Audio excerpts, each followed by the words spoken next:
Assalamualaikum warahmatullahi wabarakatuh. Waalaikumsalam warahmatullahi wabarakatuh. Bismillahirrahmanirrahim. Alhamdulillahi rabbil alamin.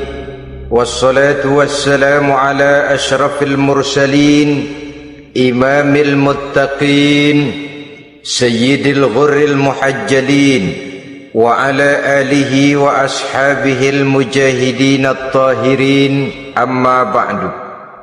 Saudara-saudara kaum muslimin rahimakumullah, satu hari ketika seorang ulama besar bernama Al-Imam Al-Faqih Abu Lais tengah berjalan-jalan di dekat kota Basrah, berkelumpulah sekelompok orang di dekat beliau. Mereka datang mengajukan satu pertanyaan. Imam, kami ingin bertanya. Di dalam Al-Quran itu Allah Subhanahu wa ta'ala menjelaskan, Ud'uni astajib lakum. Berdoalah kepadaku, aku akan jawab doamu. Mintalah kepadaku, aku kabulkan permintaanmu. Itu dan begitu janji Allah di dalam Al-Quran. Kami, kata orang-orang tadi, sudah lama berdoa kepada Allah, tapi kenapa sampai sekarang doa kami ini belum dikabulkan? Katanya, ud'uni astajib lakum. Kalau kamu berdoa, aku jawab, aku penuhi, aku kabulkan doamu. Itu janji Allah. Kami sudah lama berdoa pagi, sore, siang, malam. Nyatanya sampai sekarang doa kami belum dikabul-kabulkan. Ini bagaimana? Apa ayat Quran salah? Apa Tuhan lagi lempengan nggak denger?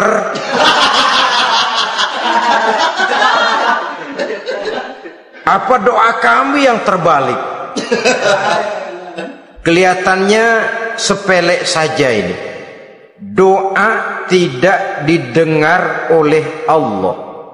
Permohonan tidak dijawab, tidak dikabulkan oleh Allah. Tapi sebenarnya kalau kita mau merenung, kemalangan apa yang paling besar dalam kehidupan ini? Selain daripada kalau permohonan dan doa kita sudah tidak dihiraukan oleh Allah, artinya hidup sudah tidak diopeni oleh Allah. Jangankan Allah, saudara-saudara, kita nggak diopeni sama mertua saja bingung. Ini mertua diem aja, kalau saya salah apa salahnya, kalau ada yang dikepengenin apa kepengenannya, boyak ngomong kenapa diem begitu. Ini tidak diopeni oleh Allah. Kemalangan apa yang lebih malang selain daripada kalau doa tidak didengar oleh Allah? Itu sudah kemalangan yang paling malang, lebih malang dari kota Malang saya kira.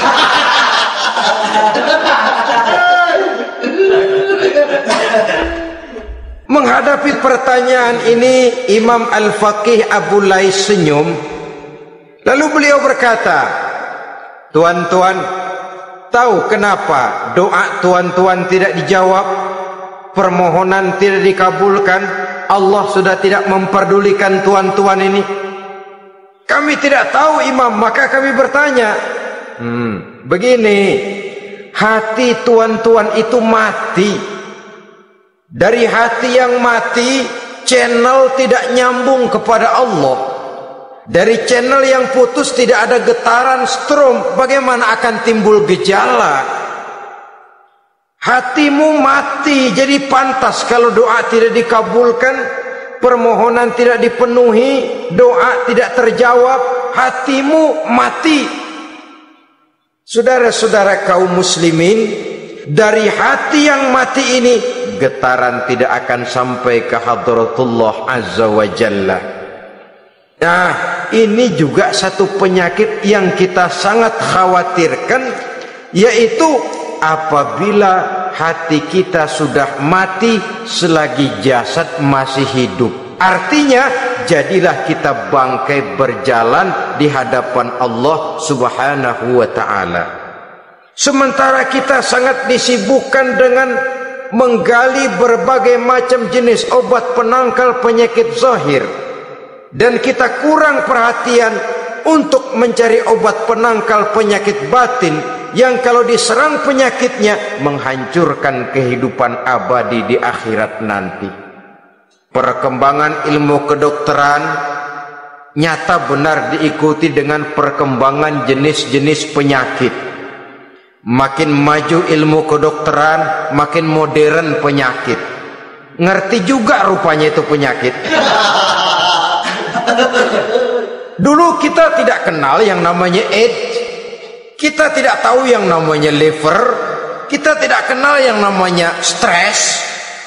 Paling yang banyak cika, masuk angin, dan sebagainya. Tapi baiklah, penyakit-penyakit batin yang menyebabkan hati menjadi mati, dan dari hati yang mati doa tidak naik, tidak didengarkan oleh Allah Subhanahu wa ta'ala. Nah, kata orang-orang tadi, yang menyebabkan hati kami mati ini apa, Imam? Beliau menjawab, pertama, araftumullaha wa lam tu'tuhu haqqahu. Yang menyebabkan hatimu jadi mati, pertama, kamu kenal benar kepada Allah, tapi haknya untuk disembah, kewajibanmu untuk menyembah, tidak pernah kamu laksanakan. Bagaimana Allah tidak akan jauh dari kita kalau kita tidak akan mengadakan pendekatan kepadanya? Dan pendekatan kepada Allah hanya bisa kita tempuh melalui jalur kegiatan ritual ibadah. Allah akan terlalu jauh apabila kita hanya membicarakannya lewat filsafat dan renungan yang mendalam.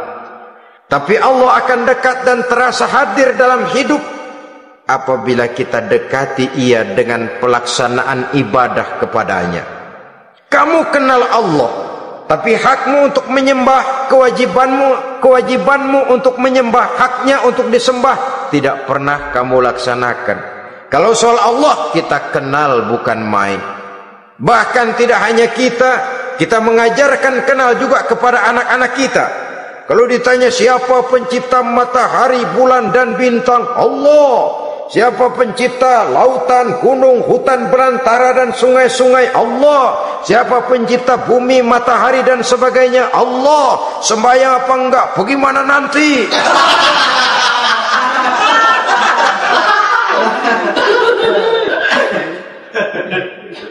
Tanpa pendekatan Allah akan jauh.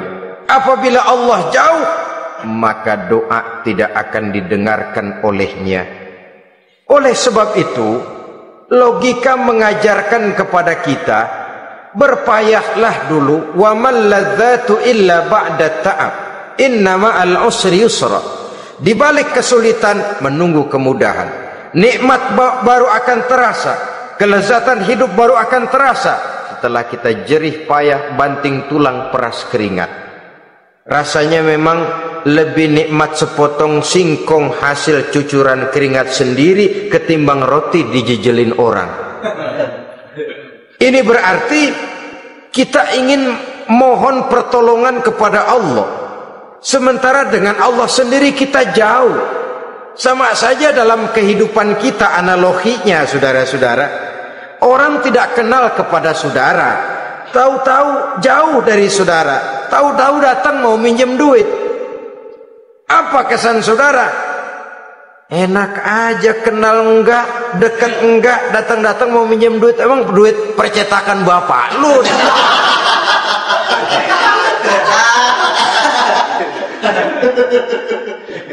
Sedangkan yang kita kenal, sedangkan yang kita bertemu tiap hari, sedangkan yang sering datang ke tempat kita, kalau satu saat dia pinjam duit, toh kita kadang-kadang masih mikir, apalagi datang nggak pernah, berkunjung nggak pernah, ngobrol nggak pernah, apalagi Kenal juga nggak pernah, datang-datang mau minta. Macam apa? Datang nemuin Tuhan setahun 2 kali. Idul Fitri, doang Idul Adha. Doa cerewet banget. Apa aja diminta. Saudara hadirin, bagaimana doa akan kabul, permohonan akan dijawab? Jikalau kita jauh dari Allah, kita kenal Allah, haknya untuk disembah, kewajibannya untuk menyembah, tidak pernah kita laksanakan. Itu yang menyebabkan hati kita lalu menjadi mati. Padahal mengenal Allah, setelah mengenalnya, mengadakan pendekatan kepadanya melalui ritual ibadah yang dicontohkan oleh Rasulullah Sallallahu Alaihi Wasallam. Ini hal pertama yang menyebabkan hati jadi mati. Kamu terlalu kenal Allah tapi tidak pernah menyembah kepadanya.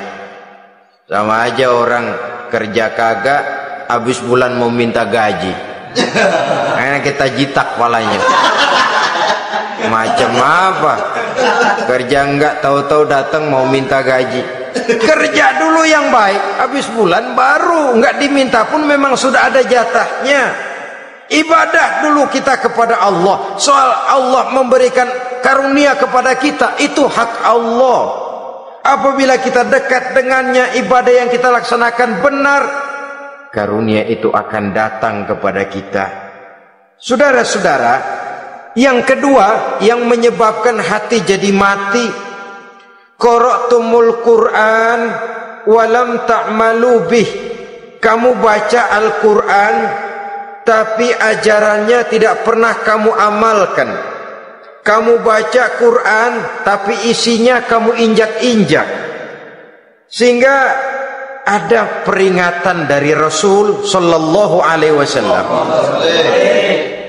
Beliau bersabda, "Iza azzamat ummatid dunya wa fi riwayatin dinaron wa dirhaman nuzi'at minha haibatul Islam.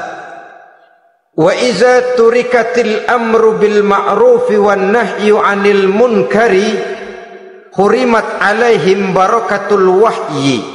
Wa iza tasabat ummati saqatat min ainillah." 3 peringatan keras tapi yang merupakan gejala penyakit kita umat Islam diperingatkan oleh Nabi kita.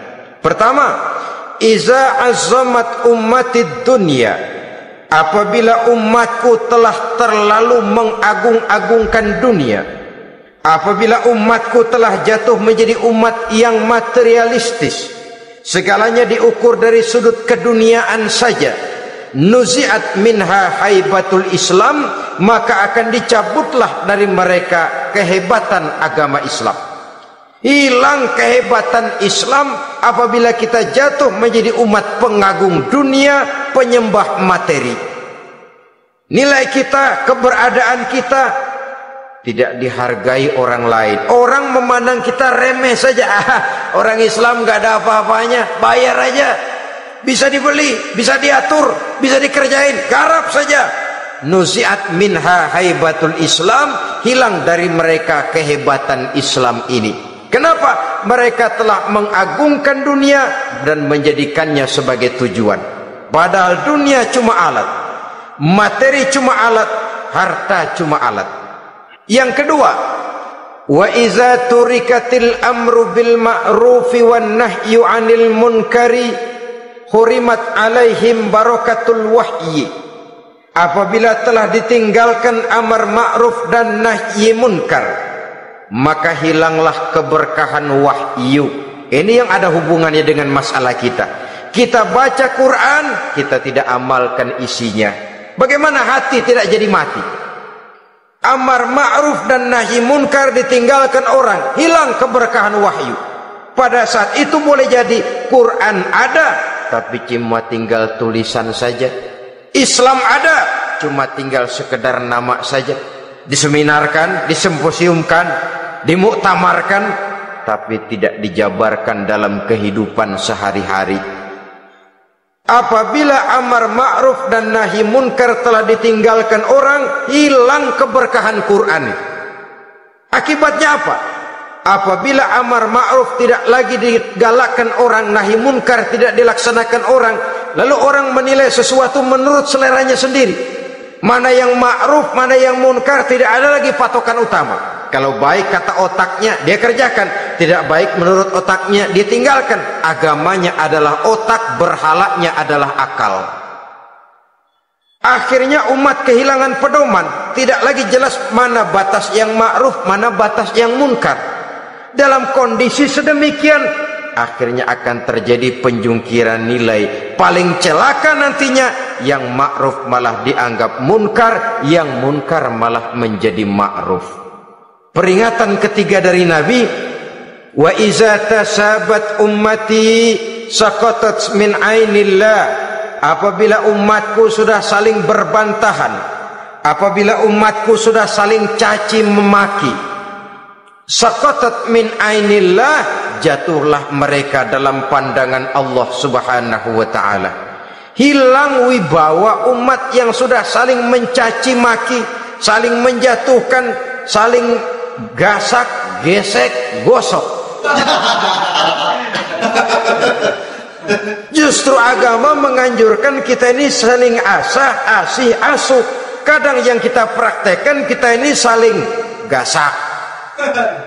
Yang kedua, saling gesek. Yang ketiga, saling gosok. Gasak, gesek, gosok. Kacau kita ini. Saling gasak, menjegal kawan seiring, menggunting dalam lipatan. Saling gosok, fitnah sana, fitnah sini. Saling gesek, sikut kiri, sikut kanan. Tidak perlu orang lain luka dan sebagainya. Yang penting dia bisa nangkring. Jatuh kita dalam pandangan Allah apabila umat sudah saling mencaci maki. Maka kita kembali kepada persoalan. Hal kedua yang menyebabkan hati jadi mati, qara'tumul Qur'an walam ta'malu bih. Kita baca Al-Quran tapi ajarannya nyaris tidak kita amalkan di dalam kehidupan kita. Akibatnya hati lalu jadi mati. Itu yang kedua. Yang ketiga yang menyebabkan hati jadi mati dan doa tidak terjawab, idda'aitum annakum min ummati Muhammadin sallallahu alaihi wasallam walam ta'malu bisunnatihi. Kamu mengaku, kamu memproklamirkan diri sebagai umatnya Nabi Muhammad, tapi sunnahnya tidak pernah kamu amalkan. Malahan perkembangan paling akhir bukan saja tidak mau mengamalkan sunnah, malah mengingkari sunnah. Inna lillahi wa inna ilaihi raji'un. Oh, Nabi Muhammad itu manusia biasa seperti kita. Sebagai manusia dia bisa salah. Dan ternyata hadis banyak yang palsu. Yang otentik cuma Quran. Selebihnya adalah sejarah. Tidak ada itu sunnah. Langsung saja kepada Quran. Oh, hadis itu bukan sumber hukum. Oh, tidak perlu mengamalkan sunnah. Saudara-saudara kaum muslimin, mengaku kita umat Nabi, tapi sunnahnya kita campakkan, tidak kita amalkan. Setelah tidak kita amalkan, kita campakkan. Setelah kita campakkan, kita ingkari pula. Inna lillahi wa inna ilaihi raji'un. Bagaimana hati tidak jadi mati?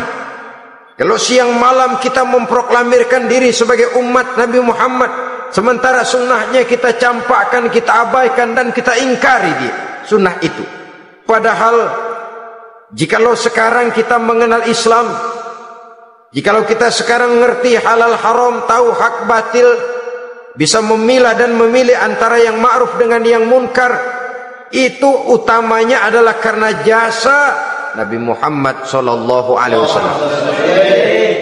Yang dari generasi ke generasi dilanjutkan oleh para sahabat, oleh tabi'in, oleh tabi'it tabi'in, terus oleh para ulama-ulama sampai kepada kita sekarang ini. Walaupun beliau hanya berfungsi sebagai penyampai, tapi kepribadiannya dijadikan model oleh Allah Subhanahu wa taala di dalam kita melaksanakan kehidupan beragama. Bahwa beliau manusia seperti kita, memang dalam arti unsur biologisnya ya manusia, punya darah, punya daging, punya hati, punya perasaan, bisa sedih, bisa gembira, tetapi beliau itu termasuk basyarun la kal basyar, manusia yang tidak seperti manusia pada umumnya, punya spesifik.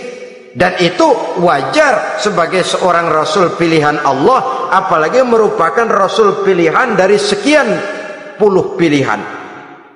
Bahwa jamrud itu batu memang, tapi nilainya kan berbeda dengan batu kolar. Satu truk batu kolar dengan barangkali segenggam batu jamrud, nilainya tentu jauh lebih mahal batu jamrud. Kalau soal batunya, sama batunya, tapi nilainya berbeda karena esensinya berbeda. Kita manusia, Nabi Muhammad juga manusia, sama manusianya memang, tapi kualitasnya, nilainya tentu jauh panggang daripada api. Itu sebabnya Allah menjadikan beliau sebagai model. Laqad kana lakum fi rasulillahi uswatun hasanah. Di dalam diri Rasul itu terdapat contoh teladan yang sangat baik bagi kita. Oleh karenanya pada pertemuan kali ini, apabila kita konsekuen mengaku umat Nabi Muhammad, marilah konsekuen juga menegakkan sunnahnya. Yang keempat, yang menyebabkan hati jadi mati dan doa tidak terjawab, akaltum ni'mata rabbikum walam tashkurulah.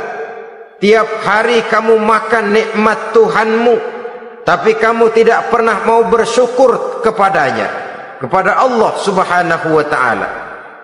Nikmat Tuhan kita doyan banget, tidak pernah sehari dan sesaat pun terlepas diri dan hidup ini dari nikmat-nikmat yang diberikan Allah. Sejak kita bangun tidur sampai tidur kembali, bahkan tidur itu sendiri, di pasar, di sawah, di kantor, dimanapun kita berada, nggak pernah nikmat Allah berhenti. Hidup kita dalam alam diberikan segala fasilitas untuk menunjang kehidupan. Nggak pernah Allah pasang pajak matahari, nggak pernah Allah pasang pajak gas udara. Nikmat-nikmat yang banyak itu tiap hari kita kecap, tiap hari kita nikmati, tapi kita tidak pandai bersyukur.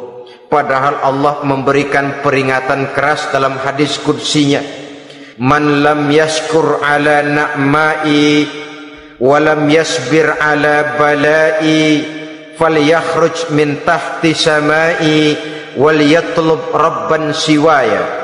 Siapa yang tidak mau bersyukur terhadap nikmat yang aku berikan kepadanya dan tidak mau bersabar terhadap ujian yang aku berikan kepadanya, silahkan keluar saja dari kolong langit ini dan cari Tuhan selain aku. Diusir oleh Allah. Kalau orang tidak mau bersyukur terhadap nikmat yang aku berikan dan tidak mau bersabar terhadap ujian yang aku timpakan, keluar dari kolong langitku, keluar, cari Tuhan selain aku. Diusir. Lah yang ngusir Allah. Anak sekarang bilang mau ke Menong.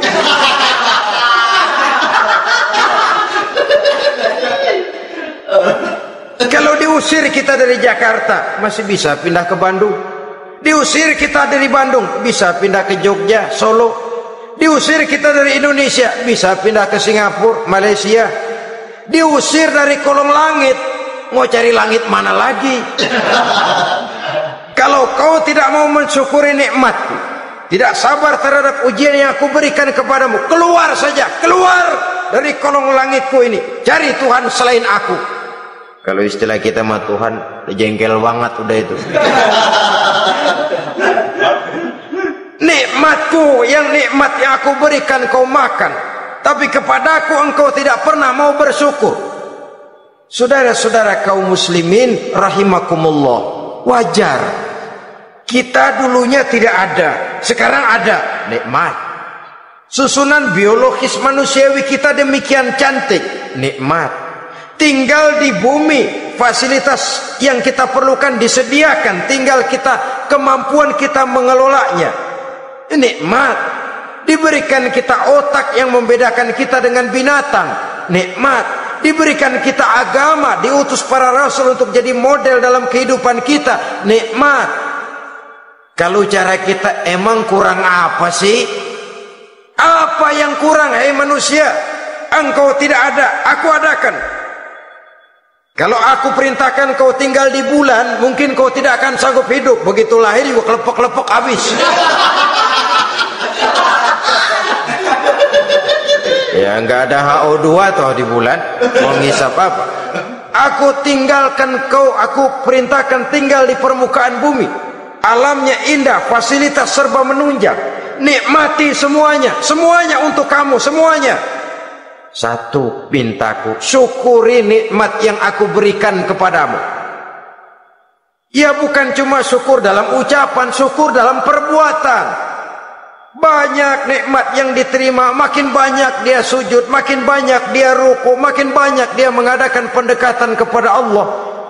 Syukur dalam artian berupa tindakan dan perbuatan, mempergunakan nikmat sesuai dengan kehendak yang memberikan nikmat itu sendiri kepada kita. Saudara-saudara kaum muslimin rahimakumullah, ini penyakit yang keempat. Kamu makan nikmat Tuhanmu, tapi kamu tidak pernah pandai bersyukur kepadanya, mensyukuri nikmat yang diberikan tadi. Bagaimana hati tidak jadi mati? Kita sibuk mempersolek jasmani, mencari obat penangkal penyakit zahir. Maka yang ramai di zaman sekarang, saudara lihat, salon, fitness, senam, macam-macam jenis. Tidak ada salahnya dan tidak ada jeleknya. Tapi kalau itu sampai melupakan kita kepada memperindah batin, memperbaiki jiwa, artinya bukankah kita perlahan tapi mempersiapkan diri menjadi bangkai berjalan di hadapan Allah dengan operasi plastik, yang pesek jadi mancung, yang sipit jadi belok, kulit keriput jadi kencang, pipi terlalu cekung bisa diatur. Saudara-saudara, tapi kalau hati yang rusak, jiwa yang rusak, kemana lagi kita akan berobat kalau bukan kepada agama?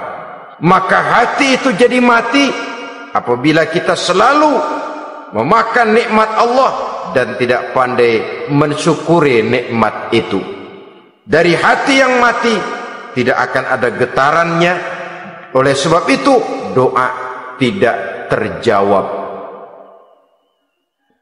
Selanjutnya yang menyebabkan doa tak terjawab dari sebab matinya hati, qultum annal mauta haqqun wa lam tasta'iddu lahu. Kamu berkata, kamu yakin bahwa mati adalah sesuatu yang benar, tapi kamu tidak pernah punya persiapan untuk mati. Padahal menurut logika, orang yang akan bepergian jauh tentu dia harus mempunyai bekal yang cukup. Semakin jauh jarak perjalanan yang akan ditempuhnya, semakin banyak perbekalan yang harus dibawanya. Dahulu, seketika beberapa jamaah dari Yaman akan melaksanakan ibadah haji dengan nekat. Mereka berprinsip, pokoknya kan berangkat haji jadi tamunya Allah, nanti Allah yang akan ngelayanin. Mereka nekat, modal badan doang berangkat. Diadukan kepada baginda Rasul, lalu turun peringatan dari Allah, wa tazawwadu fa inna khairaz zadi taqwa. Jangan begitu, bawa bekal. Sesungguhnya bekal yang paling baik adalah takwa. Bahwa berangkat dengan bekal takwa itu bekal yang paling utama. Tapi bekal-bekal yang lain pun jangan diabaikan. Kalau kita akan berangkat untuk tujuan yang baik, bekal yang paling utama memang takwa. tapi tidak berarti harus mengabaikan bekal-bekal yang lain. Begitulah, semakin jauh perjalanan yang akan kita tempuh, semakin banyak bekal yang harus kita hadapi. Kalau saudara mau pergi ke Surabaya, tidak membawa bekal kemudian berani berangkat, rasanya sih saya pikir itu bukan berani, nekat namanya. Sama saja orang belum pernah sembahyang mati, nekat tuh orang, berani amat. Belum berbuat kebaikan barang sedikit pun sudah mati, nekat namanya itu. Sama saja tadi, nggak bawa bekal apa-apa berangkat ke Surabaya. Sampai Surabaya belum tentu, sengsara udah jelas. Belum punya bekal yang baik sudah mati. Sampai ke surga belum tentu, tapi kebelangsak dan sengsara rasa-rasanya pasti itu. Oleh karena itu, kalau kita yakin mati sesuatu yang benar, sesuatu yang pasti datang menimpa, maka hendaklah kita mempersiapkan bekal. Kemudian idda'aitumun najata minan nar wa ramaitum fiha anfusakum. Kamu memproklamirkan diri ingin selamat dari neraka, tapi kamu lemparkan dirimu ke dalam neraka. Bagaimanapun bajingannya bajingan, kalau ditanya ente mau masuk neraka enggak? Jawabannya pasti enggak. Itu pasti perbuatannya sendiri yang melemparkan dirinya ke dalam neraka, membiarkan dirinya berlarut-larut, bertimbun-timbun dalam dosa dan kesalahan, dan tidak akan ada niatan untuk memperbaiki diri. Hanyut di meja judi, habis ditelan minuman keras, fitnah sana fitnah sini, hasud sana hasud sini, padahal mulutnya ingin selamat dari neraka, perbuatannya malah melemparkan dirinya ke dalam api neraka. Tidak ada orang yang lebih sayang kepada diri kita selain kita sendiri.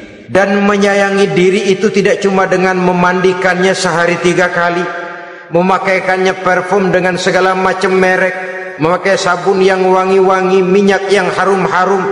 Lebih daripada itu, jaga dan sayangi diri. Jangan jatuhkan dia ke dalam perbuatan-perbuatan yang bisa menjerumuskan diri itu ke dalam neraka. Kemudian disambung oleh Imam Al-Faqih Abu Lais yang menyebabkan doa tidak terjawab karena hati mati. Idda'aitum dukhulal jannah walam ta'malu laha. Kamu ingin masuk surga, tapi kamu berat mengamalkan perbuatan yang bisa menyampaikan kamu ke surga. Semua kita kalau ditanya mau masuk surga, mau, tapi jarang yang berlomba melakukan perbuatan-perbuatan yang bisa menyampaikan kita ke surga. Kemudian yang terakhir kata Imam Al-Faqih Abu Lais, dafantum mautakum walam ta'tabiru laha.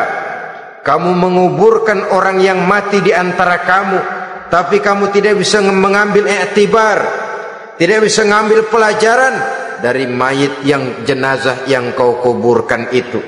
Mestinya kan nguburin orang tuh membuat sadar. Iya, kalau sekarang dia saya baringkan di liang lahat menghadap ke arah kiblat, bantalnya tanah, setelah itu ditutup dengan papan, lalu ditimbun dengan tanah. Iya, sekarang giliran dia, giliran saya, entah besok, lusa, bulan depan, tahun depan, tapi pasti mengubur mayat, mengubur jenazah, tapi tidak bisa mengambil iktibar dari yang dilaksanakannya itu.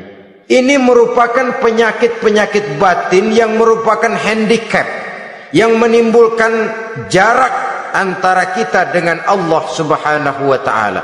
Pantas kalau itu semua ada pada diri kita, hati jadi mati. Dari hati yang mati, doa tidak akan tembus. Kita tidak lagi akan diperdulikan oleh Allah Subhanahu wa ta'ala. Dan itu sekali lagi kemalangan yang terbesar dalam kehidupan kita. Bagaimana jalan keluarnya? Pertama, memperbaiki batin kita, menyelamatkan diri daripada penyakit-penyakit yang bisa mematikan hati seperti yang sudah saya sebutkan tadi. Yang kedua, berdoa dengan adab, sehingga tata cara di dalam kita bermohon kepada Allah Subhanahu wa taala dibicarakan secara khusus oleh Al-Imamul Ghazali dalam kitab Ihya beliau yang disebut adabud doa. Adab di dalam kita melaksanakan doa kepada Allah Subhanahu wa taala.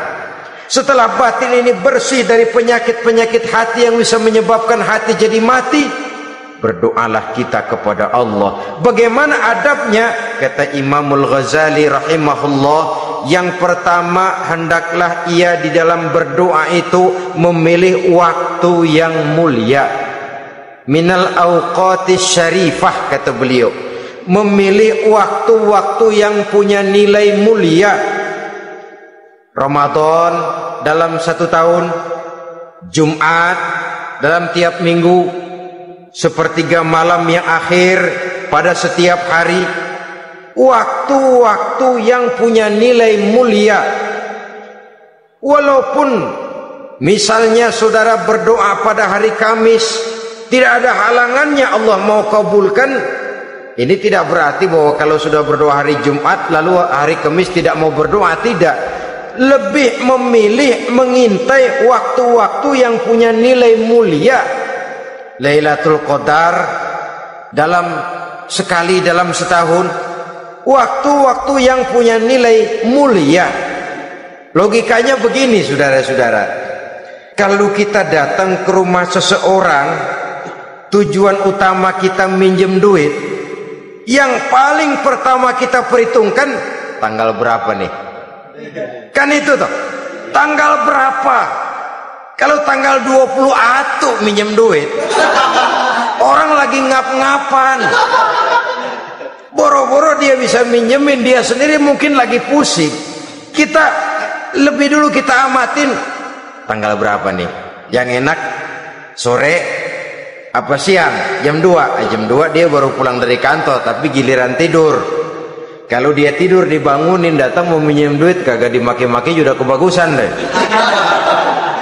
Kan kita lihat waktunya, timingnya, kata orang sekarang, tanggal berapa, sore apa malam, apalagi gulem apa terang bulan, itu semua sudah kita atur sedemikian rupa, memilih waktu. Yang kedua, kata Imamul Ghazali, memilih keadaan yang istimewa. Kalau tadi soal waktu, yang kedua soal keadaan. Ada situasi-situasi di mana doa itu diijabah oleh Allah Subhanahu wa taala. Di antaranya kata Imam Abi Hurairah, "Inda zahfi sufuf fi sabilillah." Pada waktu mengatur barisan perang membela agama, di situ doa kabul. Inda nuzulil ghais, ketika turun gerimis, di situ doa makbul. Inda iqamis shalah, ketika salat mau didirikan, riwayat lain bainal azan wal iqamah, antara azan dan qomat, di situ doa makbul. Itu memilih keadaan-keadaan. Kemudian yang ketiga, kata beliau, berdoa menghadap kiblat. Ya, apa kalau doa madhab mudik Tuhan kagak tahu? Tahu. Tuhan gak dengar? Dengar, cuma lebih etis. Lebih etis kalau kita berdoa menghadap ke arah kiblat. Saudara-saudara kaum muslimin rahimakumullah. Yang keempat, hifdzus shaut, menyederhanakan suara. Tidak terlalu keras, juga tidak terdengar orang lain, apalagi kalau doa kita diaminkan oleh orang lain. Tidak usah terlalu keras. Kenapa? Karena Allah yang kita meminta kepadanya bukan zat yang tuli, bukan zat yang buta, bukan zat yang tidak dengar, bahkan dia maha dengar. Juga tidak terlalu seperti orang berbisik-bisik, apalagi kalau doanya doa bersama-sama. Tapi kadang-kadang terdorong oleh husnuzon dari para makmum saja. Tidak peduli apa yang dibaca oleh imam, yang kedengaran cuma amin aja kerengan. Amin amin amin amin amin amin.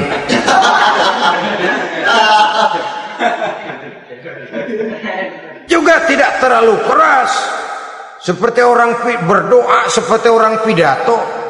Saudara-saudara kaum muslimin rahimakumullah. Yang kelima, alla yatakallafa saja' fid du'a. Dalam berdoa, kalau istilah kita, jangan nyelongcong. Saja' suja' ini menunjukkan sikap berani kepada Allah. Misalnya ada orang berdoa, ya Allah ampunilah saya kalau engkau mau. Kalau Allah mau. Kasihanilah saya ya Allah kalau engkau mau. Itu doa orang songong. Atau sama saja, ya Allah berilah saya rezeki dikit aja. Emang kenapa pakai begitu?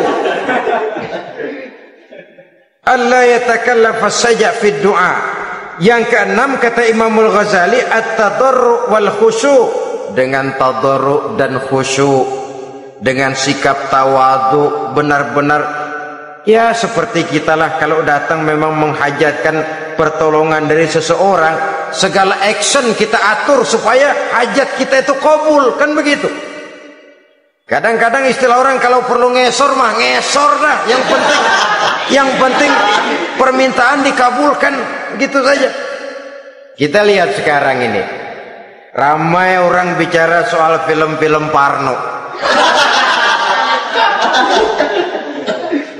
Kelihatannya pendatang-pendatang baru pokoknya asal bisa main dah, bugil ya bugil dah. Yang penting nyohor, bisa tampil. Walaupun dalinya semua sama, mula-mula cuma iseng. Adegan panas bagaimana? Kalau tuntutan skenario apa boleh buat? Apa boleh buat? Emang nggak bisa milih. Setelah film beredar baru saya juga jijik ngelihat, ya tadi kemana waktu bikin? Udah jadi baru jijik, bikinnya merem memang itu.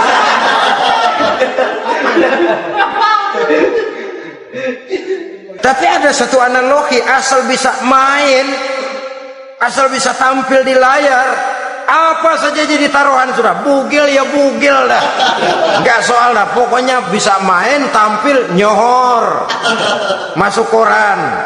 Udah seperti kata-kata orang Arab, bul ala zamzam fatu'raf. Kalau pengen terkenal kencingin sumur Zamzam. Artinya apa? Bikin yang aneh-aneh, yang orang nggak kerjain, ntar ngetop. Yang ngetop lempengan jeleknya. Sumur Zamzam dikencingin, kan nyohor itu. Sedunia orang kenal. Kenapa? Gila. Saudara-saudara kaum muslimin rahimakumullah, sangat kita sayangkan kalau lalu orang berlomba-lomba dengan cuma modal paha mulus, wajah cantik, dimauin apa saja mau, lalu bisa tampil. Akibatnya yang jadi korban adalah anak-anak kita, disuguhi tontonan-tontonan yang meracuni jiwa mereka. Walaupun akibatnya barangkali ya lain, seperti band orkes dengan film memang akibatnya tidak langsung ya. Kalau band orkes akibatnya langsung, dia bisa berantem di tempat lokasi. Film orang nonton tahu dia di tempat itu, bukan di tempat itu dia praktek, pulang jadi pikiran dia, tadi serem ya, ntar kalau ada kesempatan kita praktek. Ntar ngancemnya itu yang gak enak. Tapi yang saya analogkan dengan persoalan kita, tingkah pola artis apapun dilakukan asal bisa main. Nah itu tuh, asal dapat kesempatan acting. Dalihnya ya tuntutan skenario lah, iseng lah, macem-macem lah. Tapi yang jelas satu target, saya harus dapat kesempatan main. Untuk sampai ke situ cara apa saja harus saya tempuh. Tidak peduli harus menginjak-injak norma dan budaya bangsa yang luhur. Tidak peduli harus bertentangan dengan kaidah agama. Tidak peduli hasilnya meracuni umat masyarakat, terutama generasi muda. Yang penting kan ngetop. Saudara-saudara, baiklah ya, itu soal lain. Tapi soal kita ialah at-tadarru wal khusyu'. Bermohon kepada Allah dengan tadarru', khusyuk dan tawadhu. Seperti kalau kita mau bermohon kepada seseorang, kita merendahkan diri. Pak, saya memang orang gak mampu Pak, Utang saya udah selebar kampung, Pak. Anak udah 16 seperempat. Apa saja kita meratap, menghibah, mengeluh, merintih, ujungnya kan yang penting gue pinjam duit dapat dah gitu. Apa kayak diomongin, pokoknya pulang bawa duit, itu saja. Itu strategi manusiawi. Kalau ini kita adakan konteks, oh iya, kepada Allah lebih lagi kita tadarruk, khusyuk, tawadhu. Doa dengan tawadhu, sebab kita akan bermohon kepada yang serba maha. Menghadap ke arah kiblat, duduk bertafakur dengan khusyuk, tawadhu. Jangan doa sembari tolak pinggang.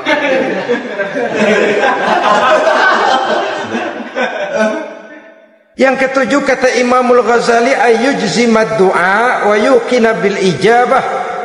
Hendaknya dia menjazamkan doanya itu dan yakin bahwa doanya akan dikabulkan oleh Allah.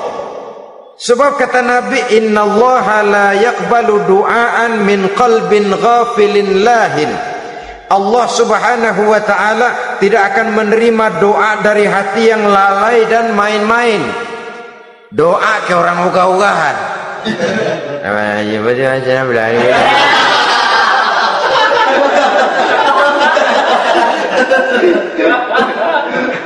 Kali malaikat nyongok dong, lu minta apa lu?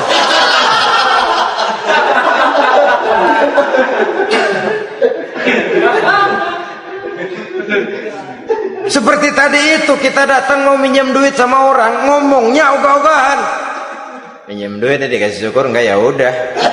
Ya enggak dah, enggak dikasih sudah. Kenapa? Mintanya begitu, enggak serius dan enggak yakin bahwa doanya akan dikabulkan. Kalau kita sudah punya keyakinan, jangan-jangan doa saya enggak diterima Allah. Enggak. Kata Allah, ana inda zanni abdi bi. Aku sih bagaimana menurut sangka hambaku kepadaku saja. Kalau sangkanya baik, aku baik. Kalau sangkanya doanya dikabulkan, aku kabulkan. So itu doa harus dengan pasti dan harus dengan yakin doa itu akan dikabulkan dan meluruskan harapan, membenarkan cita-cita, meluruskan maksud apabila doa itu dikabulkan oleh Allah Subhanahu wa taala. Saudara-saudara, oleh karenanya jangan doa setengah hati.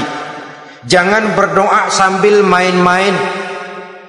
Apalagi menghadap kiblat dengan dua tangan terangkat sebagaimana dicontohkan oleh Rasulullah sallallahu alaihi wasallam. Bahwa berdoa tanpa mengangkat kedua tangan pun Allah tahu, Allah dengar, tapi kelihatannya kurang serius. Seolah-olah terserah ada Tuhan, mau dikasih ya kasih, enggak ya udah. Seolah-olah kita tidak serius dalam berdoa. Kemudian yang berikutnya kata Imamul Ghazali, ayyaftatahad du'a bi dzikrillah fala yabda'u bi su'al. Hendaknya dia mulai berdoa itu dengan menyebut nama Allah, berzikir kepada Allah, fala yabda'u bi su'al, jangan langsung memulai dengan permintaan. Ini tata krama etisnya. Sama juga orang kirim surat, salam sejahtera kami haturkan, padahal mah nggak ada itu juga nggak apa-apa. Itu kan maksud mukaddimah saja. Besar harapan kami semoga Bapak dan keluarga di sini pun berada dalam keadaan sehat walafiat. Selanjutnya kami telah dengar dari berbagai teman tentang kedermawanan Bapak, tentang bantuan Bapak di berbagai bidang yang menyangkut sosial pendidikan. Sehubungan dengan itu maka kami bermaksud mengajukan permohonan. Baru masuk itu mah 15 kalimat kesonoin, urusan lain. Intinya sehubungan dengan itu kami bermaksud memohon kepada Bapak. Kita mulai, salam sejahtera kami haturkan, bersama ini pula kami, macam-macam lah. Sama juga seperti tadi itu, kita datang mau minjem duit, datang karena kita tahu datang habis bulan, malam terang bulan, udaranya sejuk, ngobrol lah kita, dapet teh. Apa kabar Pak? Baik. Aduh Bapak sih untung dah Pak, kayak pemurah lagi. Saya tahu Bapak banyak nyumbang di mana-mana. Di Angon aja tuh orang di Angon.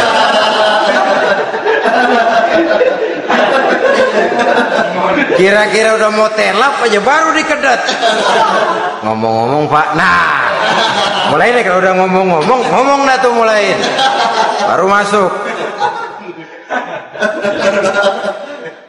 Jadi etisnya berdoa itu dimulai dengan zikrullah. Karena itu umumnya dimulai dengan Alhamdulillahi Rabbil Alamin. Kita puji dulu Allah.